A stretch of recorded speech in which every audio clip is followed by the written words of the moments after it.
Okay na? Yes, VP yes. Inday Sara Yes. Duterte, magandang hapon ma'am. How are you today? I'm okay. Thank you very much for asking. How are you today? I'm fine ma'am, especially looking at the future President of the Republic of the Philippines. VP Inday, Wala impeachment.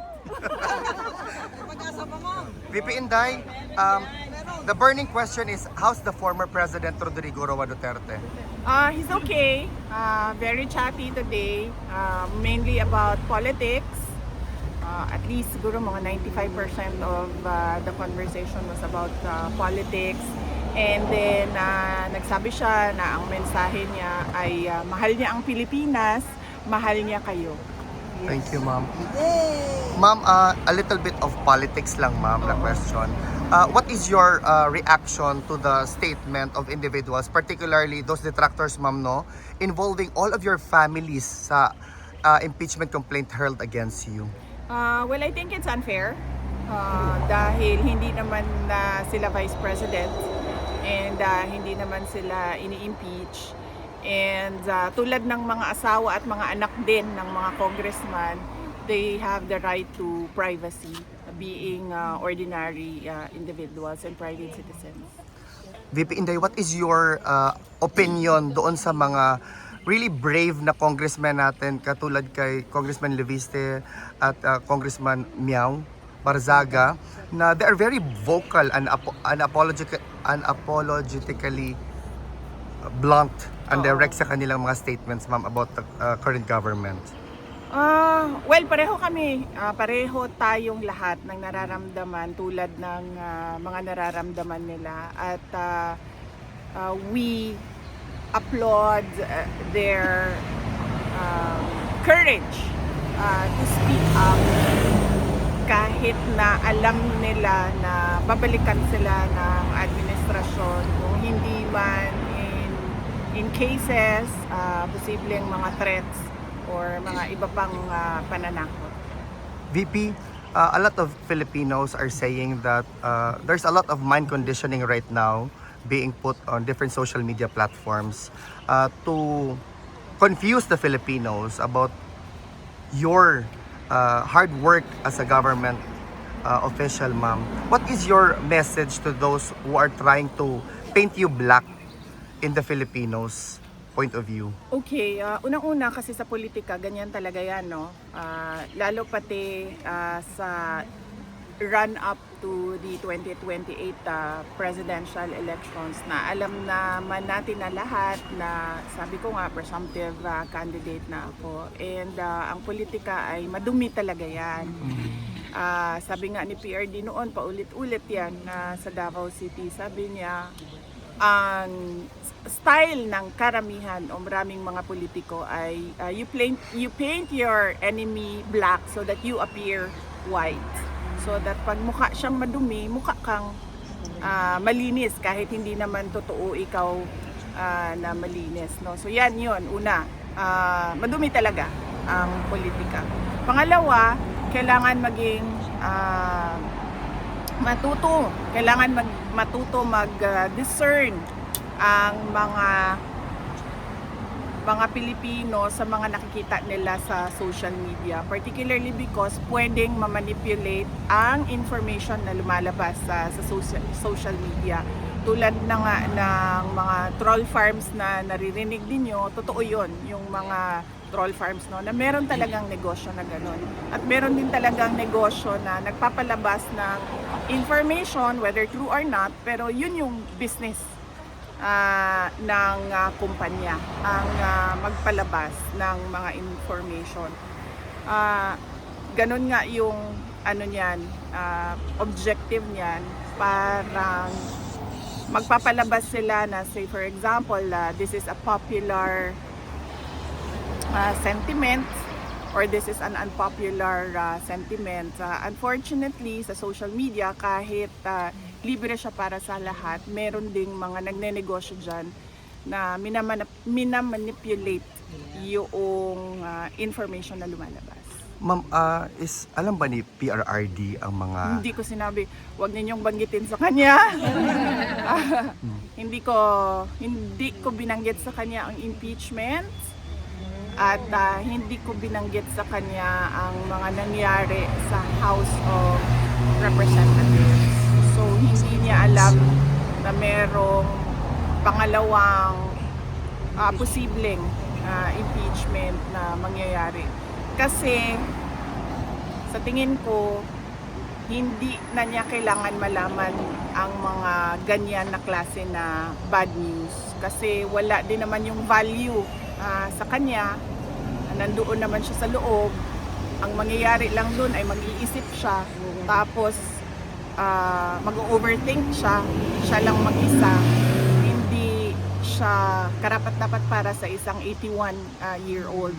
Dapat ang alam lang niya ay yung mga happy na mga bagay. Lalo pati nag-iisip tayo na baka nga dyan siya bawian ng buhay sa loob, no? Dyan siya mamamatay sa loob ng detention. So dapat yung maaalala niya at naiisip niya ay yung mga masasayang bagay, hindi yung mga kalokohan, korupsyon at abuso ng mga congressman at iba pang politiko kasama na ang administrasyon. VP, were you able to convince PRRD na magpa-physiotherapy today?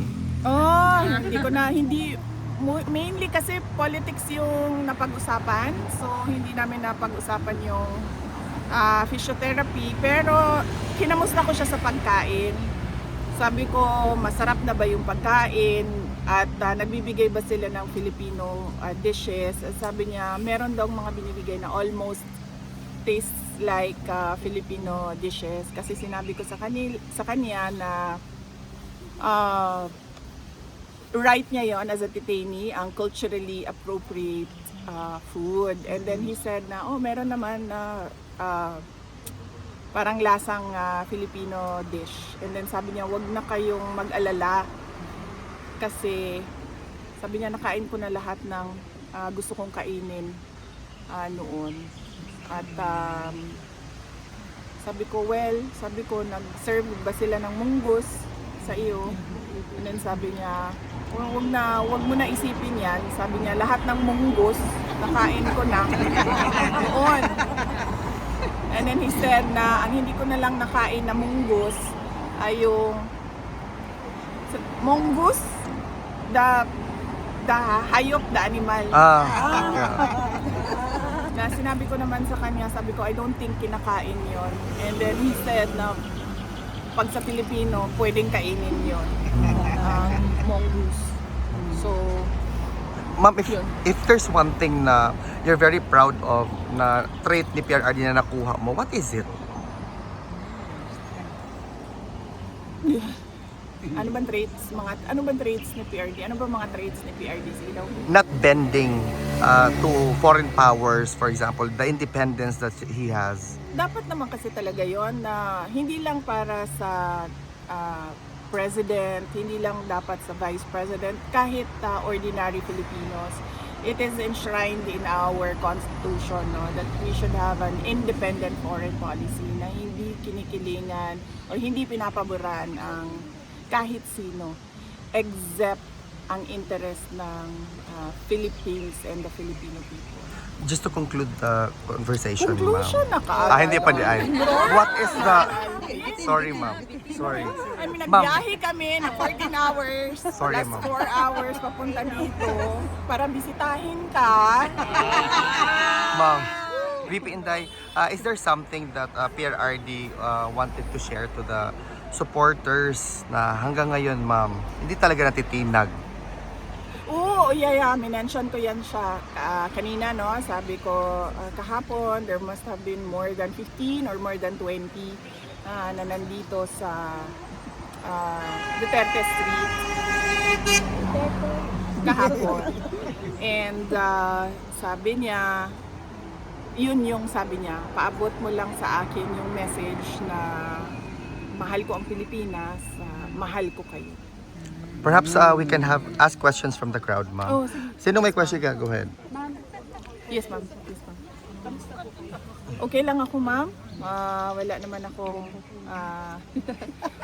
akong problema. Sabi ko nga kahapon na doon sa question kung kamusta na ako.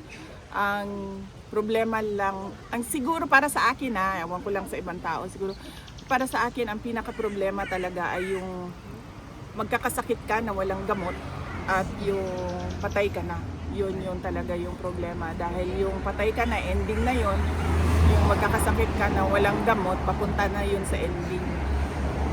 Ma'am, ano po yung masasabi kayo sa pagsadsad ng ekonomiya ng Pilipinas? At the same time, ma'am, yung inflation natin is sobrang taas. Ito na po ata yung pinakamataas na inflation sa history ng Pilipinas. At the same time, ma'am, yung peso and euro, sobrang taas po. Totoo yan.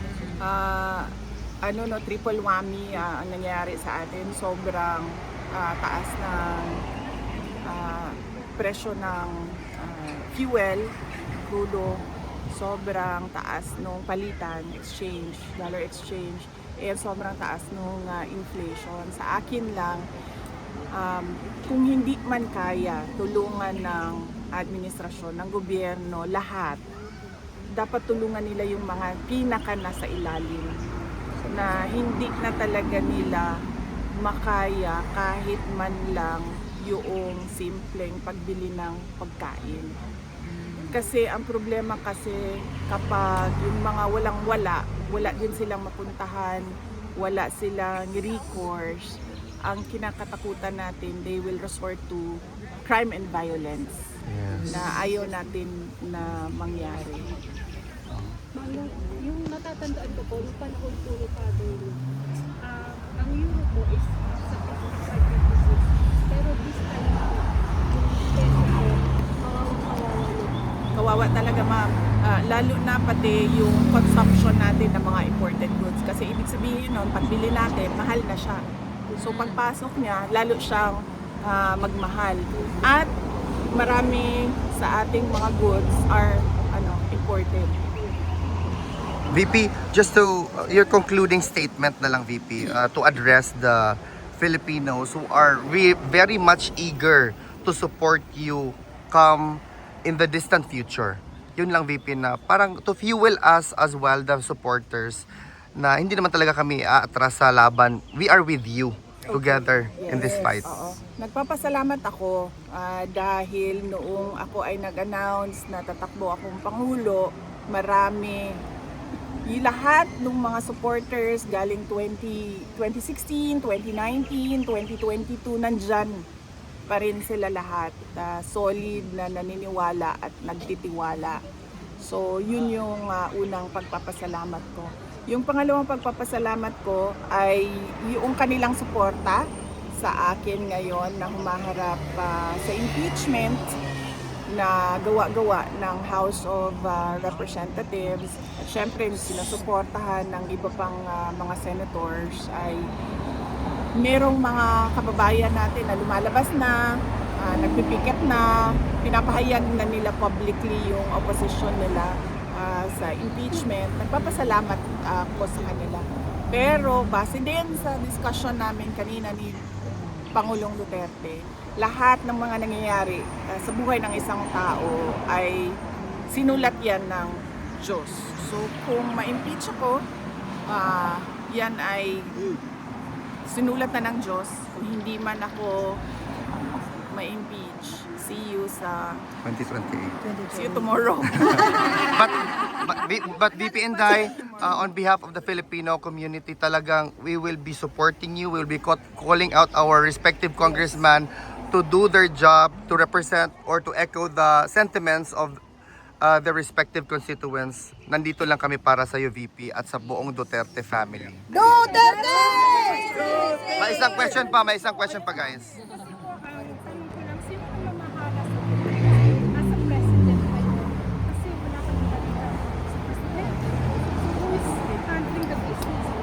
That is the question, ma'am, by everyone. No? Actually, yes. But hindi din natin alam kung bakit nangyari ang mga nangyari na nanalo siya.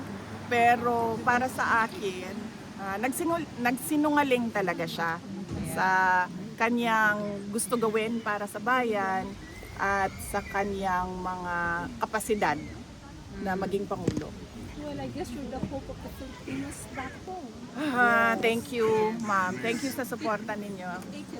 Thank you, VP. Hirapan din kami kasi taga-Toronto kami. Yes, We ma'am. wanted to see you. So hopefully you'll visit us there. Marami naghihintay sa inyo. Yes, ma'am. Hopefully, I can make time to visit. But right now, ma'am, my travels abroad are mainly scheduled for visits with the PRD. But I hope I can make time next time. Yes, marami. Look forward for that. Thank you. Thank you. Isang question lang po. May pera pa po ba ang Pilipinas? Wala na, sir. Wala na, sir. Actually, nakatanggap ang aming opisina ng memo, sir, na bilangin namin ang savings ng opisina namin kasi gusto makita ng DBM kung magkano yung savings ng lahat ng offices ng government. Wala na. Yes, sir. Thank you, VP. Thank you, VP. Mabuhay ka, VP. Sa ano mo good na si VP, maganda pa rin. And very stress-free. Stress, VP. Yeah, you are. Sa Filipino, Look battered. VP. sa Filipino, sa Filipino resilience and indomitable spirit, ma'am. Kita ninyo lahat ng mga overseas Filipinos. Kayo naman lahat, hindi nyo naman gusto na makipagsapalaran sa ibang bayan. Diba? Maghirap sa sobrang lamig na lugar, magtrabaho. And vice versa, VP. Yes. Look, you are our hope. So yun yung, ganun tayong mga Pilipino, ma'am eh. Hindi Panalo tayo pa namin, basta-bastang we will not break. Thank you, VP. Mabuhay ka.